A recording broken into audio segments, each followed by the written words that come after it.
Hello' everyone যিসকল ছাত্ৰ ছাত্ৰীয়ে 2025 বৰ্ষত এইচএছ ফাইনেল পৰীক্ষা দিবলৈ গৈ আছে সেইসকল ছাত্ৰ ছাত্ৰীৰ বাবে আজি মই জিঅ'গ্ৰাফী এখন মডেল কুৱেশ্যন পেপাৰ লৈ আহিছোঁ ফাইনেল পৰীক্ষাৰ বাবে। গতিকে তোমালোকৰ বাবে আজি এই ভিডিঅ'টো মষ্ট ইম্পৰ্টেণ্ট হ'বলৈ গৈ আছে।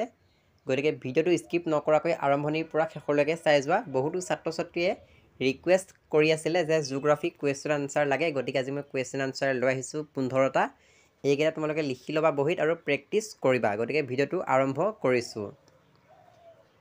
প্ৰথম প্ৰশ্নটো দিয়া আছে অসমৰ প্ৰথম তেল শোধনাগাৰৰ নাম লিখা বা কি? এনেকৈ এটা প্ৰশ্ন আহিব পাৰে।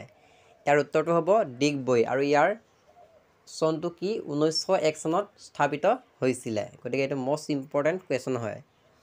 2 নম্বৰ প্ৰশ্নটো হ'ল ৰোপণ খেতিৰ এটি উদাহৰণ লিখা।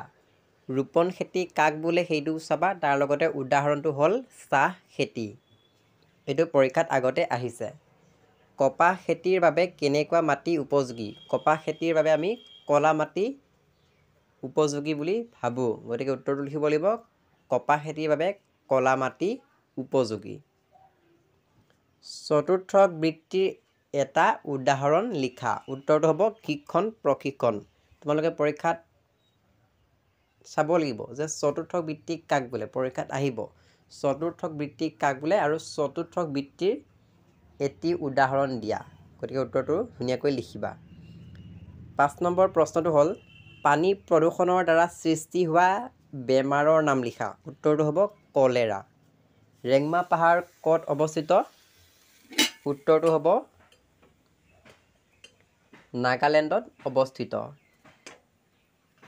তাৰ পিছৰ প্ৰশ্নটো হ'ল আগৰ ৰাজস্থান শালৰ বৰ্তমান নাম কি? উত্তৰটো হ'ব ইন্দিৰা গান্ধী শাল। এইটো প্ৰশ্ন পৰীক্ষাত আগতে আহিছে। গতিকে এইটো প্ৰশ্ন মষ্ট ইম্পৰ্টেণ্ট হয়।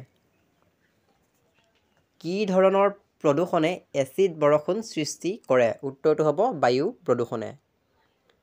9 নম্বৰ প্ৰশ্নটো হ'ল মানৱ ভূগোলৰ দুটা শাখাৰ নাম লিখা। উত্তৰটো হ'ব সামাজিক ভূগোল আৰু অৰ্থনৈতিক ভূগোল। এইটো প্ৰিভিয়াছ ইয়েৰত পৰীক্ষাত আহিছে।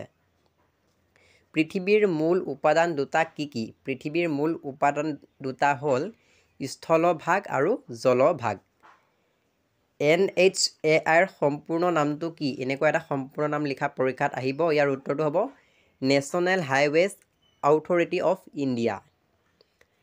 চাহ উৎপাদনত ভাৰতৰ কোনখন ৰাজ্যক প্ৰথম স্থান দিয়া হৈছে? উত্তৰটো হ'ব অসম।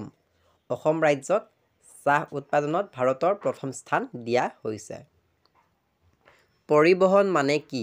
এইটো মষ্ট ইম্পৰ্টেণ্ট হয়। ইয়াৰ উত্তৰটো হ'ব পৰিবহণ মানে হ'ল এঠাইৰ পৰা আন ঠাইলৈ অহা যোৱা কৰা।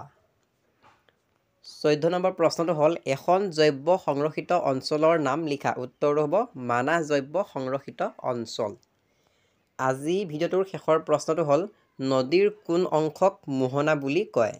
নদীৰ সাগৰ সংগম অংশক মোহনা বুলি কয়। গতিকে এইকেইটা মষ্ট ইম্পৰ্টেণ্ট কুৱেশ্যন আনচাৰ হয়। তোমালোকে বহীত লিখি ল'বা। এতিয়াৰ পৰা মই জিঅ'গ্ৰাফী যিমানবোৰ ভিডিঅ' দিওঁ তোমালোকে বহীত লিখি ল'বা আৰু ধুনীয়াকৈ ৰিভিজন কৰি থাকিবা। এইবোৰে পৰীক্ষাত আহিব।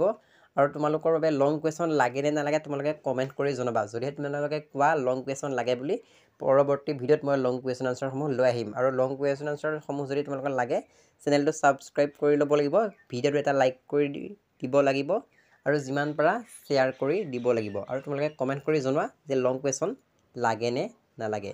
আৰু ভিডিঅ'টো চোৱাৰ বাবে বহুত বহুত ধন্যবাদ।